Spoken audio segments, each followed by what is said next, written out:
the appointment of a new FBI director by a sitting president can significantly shape the agency's direction, especially when the individual selected carries a strong ideological stance. This particular selection came at a time when public trust in federal institutions was already frayed and the political climate was highly polarized.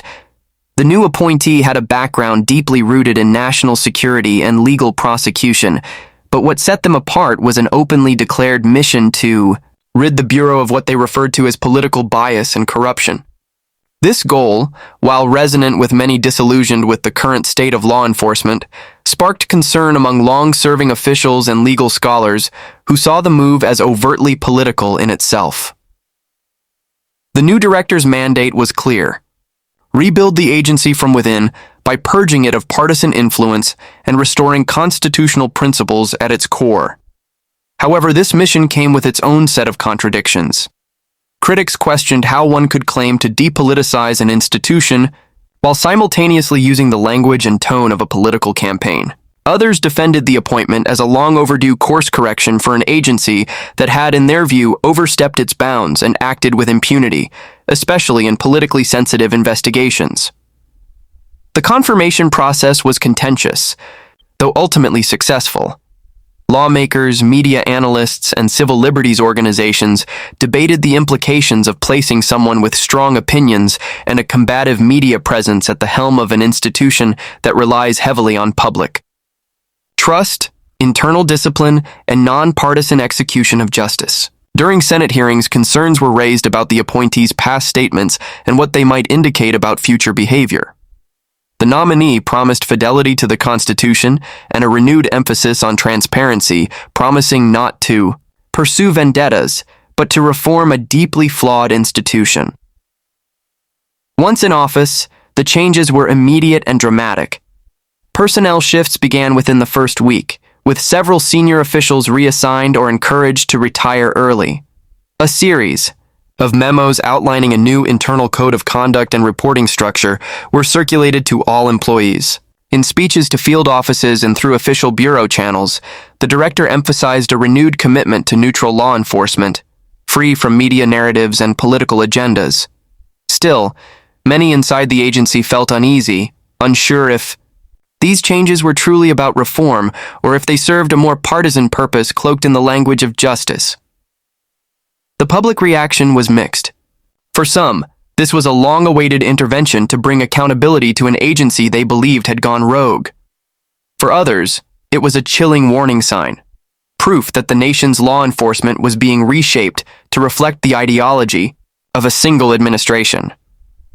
The media landscape further intensified these reactions. Conservative outlets hailed the appointment as a turning point, while progressive voices warned of authoritarian overreach and the potential for civil liberties to be undermined. Academics and former law enforcement officials weighed in, noting that reform in such a vast, hierarchical organization is not impossible, but must be handled with careful attention to precedent and constitutional limitations.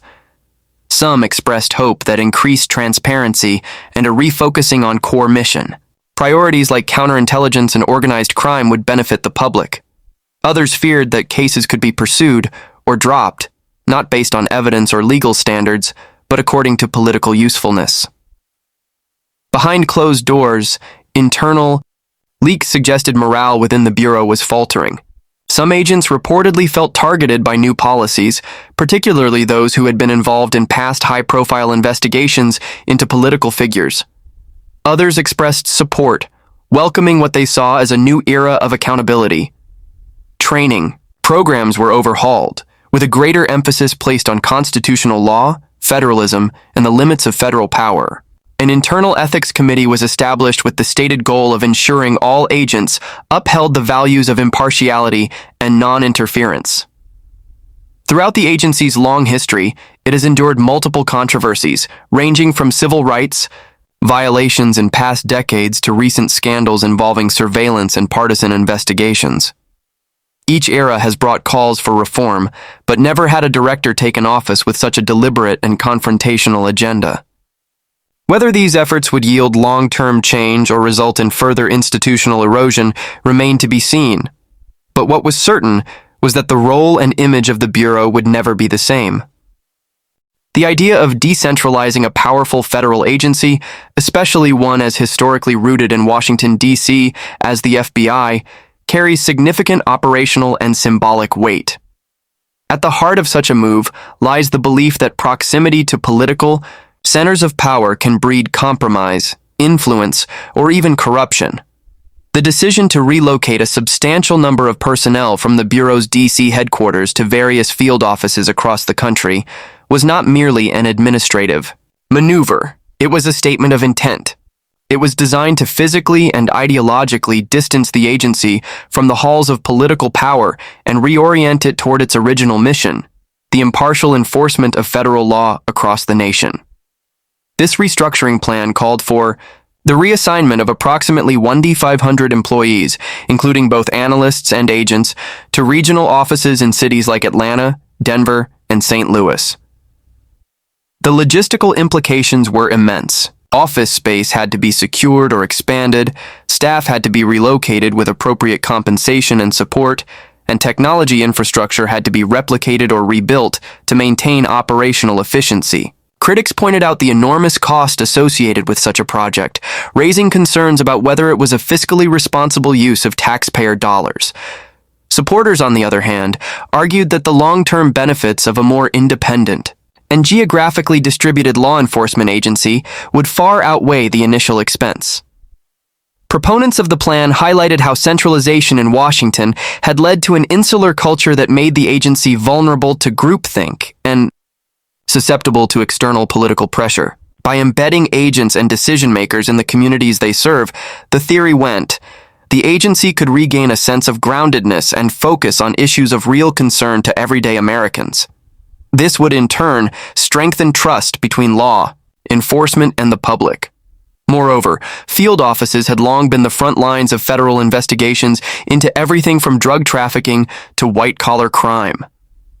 Empowering these offices with more personnel and resources could dramatically improve responsiveness and local intelligence gathering. The relocation also aimed to flatten the agency's notoriously hierarchical structure. Historically, decisions flowed downward from D.C., often leading to delays, redundancy, or miscommunication. By decentralizing leadership functions and assigning greater autonomy to regional directors, the goal was to streamline decision-making processes and allow for more agile, localized responses to emerging threats. However, this shift was not without resistance.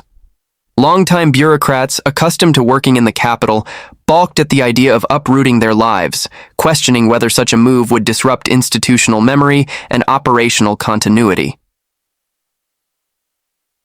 For many employees, the change introduced personal and professional challenges. Families had to consider school changes, spousal employment, and the psychological toll of relocation. Some feared the reassignment was less about organizational reform and more about pushing out dissenting voices. Morale in certain departments wavered, especially among senior officials with deep ties to the Washington establishment.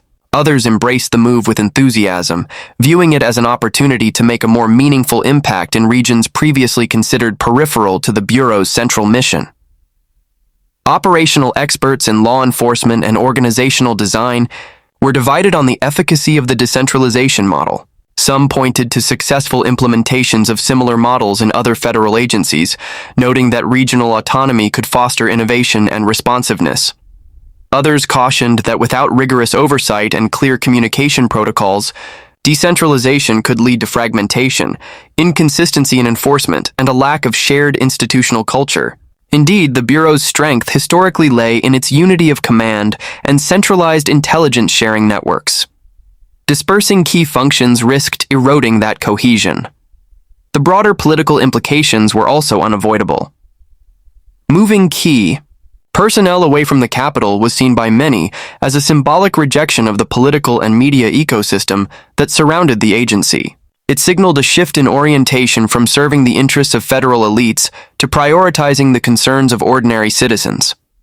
Whether this symbolism would translate into real cultural and procedural change within the agency remained a question. But it was clear that the reorganization was not simply about real estate or office logistics. It was a strategic attempt to redefine the agency's identity. Public reaction to the plan varied across partisan and regional lines.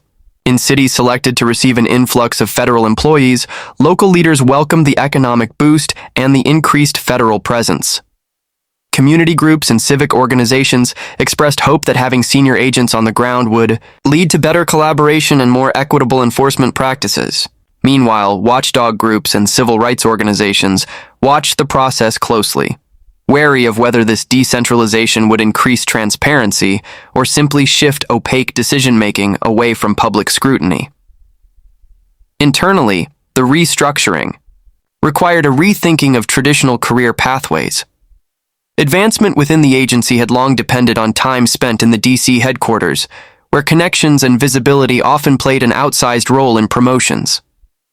With leadership and influence now distributed across the country, younger agents began to view field assignments differently, not as detours, but as essential stepping stones.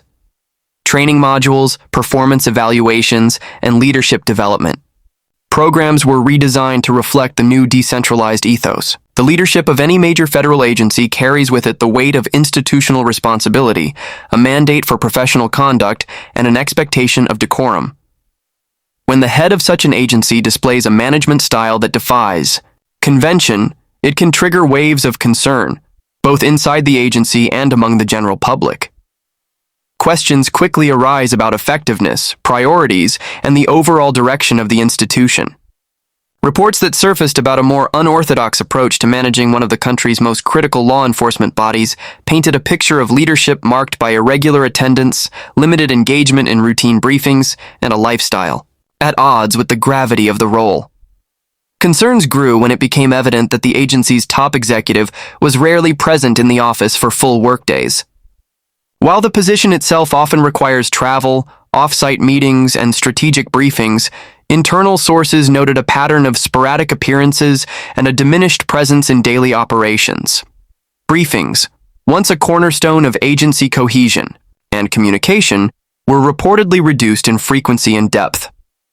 These meetings traditionally served as opportunities for department heads to share updates, align on priorities, and flag emerging issues. The reduced engagement left senior officials unsure of the chain of command and decision-making protocols, contributing to an atmosphere of confusion and, in some cases, resentment. Further compounding these concerns were leaked accounts of the director's frequent visits to upscale social venues, particularly in the evenings. While public officials are entitled to personal lives, the timing and visibility of these outings raised eyebrows. Critics questioned whether the role was being taken seriously, especially given the high-stakes nature of the agency's mission. Lawmakers from both parties began to privately express doubts about the sustainability of this leadership style. Some feared that public trust in the agency would erode if the perception took hold that its director was distracted or disengaged. Internally, morale fluctuated. Many agents, analysts, and support staff, who had long prided themselves on the agency's discipline and professionalism, began to feel disconnected from leadership. For years, even through past scandals and controversies, the institution had maintained a strong internal culture grounded in rigor and respect for hierarchy. The shift in tone and the appearance of lax oversight disrupted this dynamic. Some employees expressed confusion about their directives, noting that policy changes were issued without explanation or follow-through. Others described a lack of responsiveness to urgent matters, with emails and reports going unanswered for days or weeks. Observers in the intelligence and law enforcement communities remarked that effective leadership in such a high-functioning organization requires visibility, communication, and an unwavering commitment to the mission. While strategic delegation is essential, disengagement, perceived or real, can lead to breakdowns in accountability and decision-making. Additionally, the symbolic importance of the director's daily conduct cannot be overstated. When the top official appears detached, it can send a signal that discipline is no longer a priority, which may embolden a culture of apathy or opportunism at lower levels. In response to media reports, agency spokespeople attempted to downplay concerns, insisting that the director remained fully in control of the organization and was actively engaged through modern communication tools and remote coordination.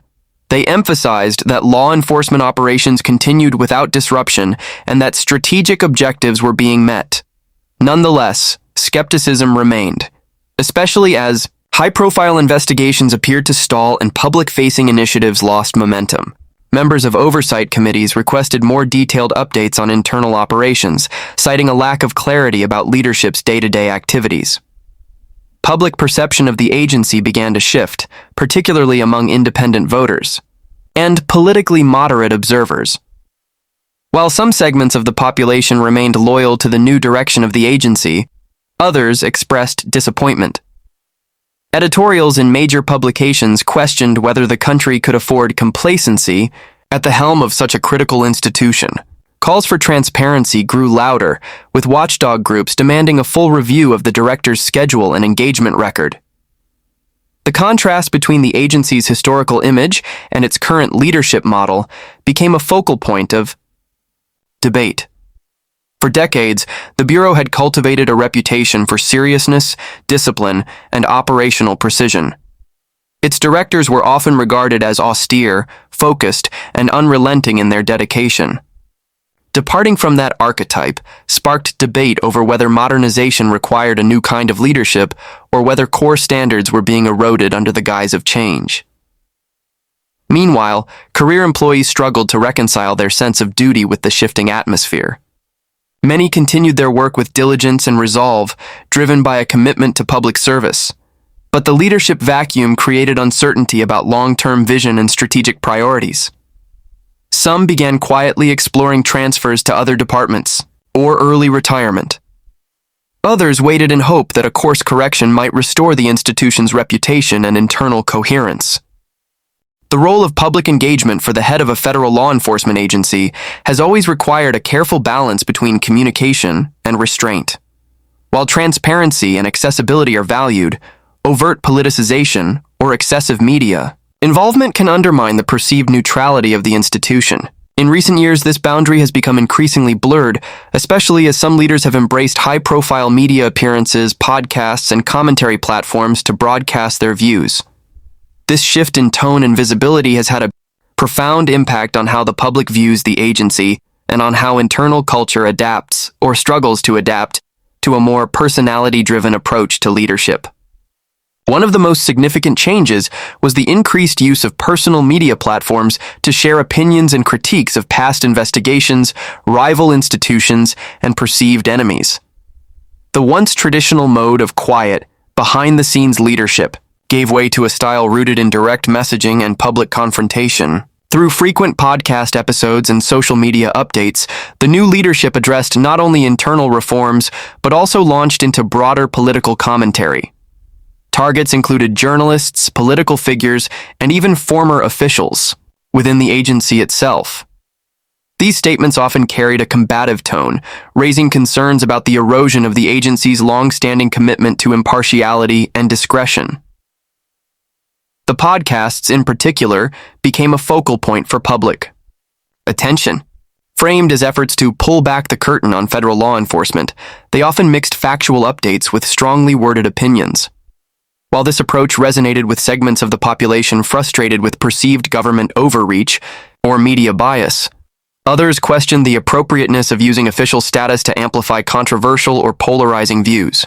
Legal scholars and civil liberties organizations noted that such communication strategies, while technically legal, could have a chilling effect on agency independence and the integrity of ongoing investigations.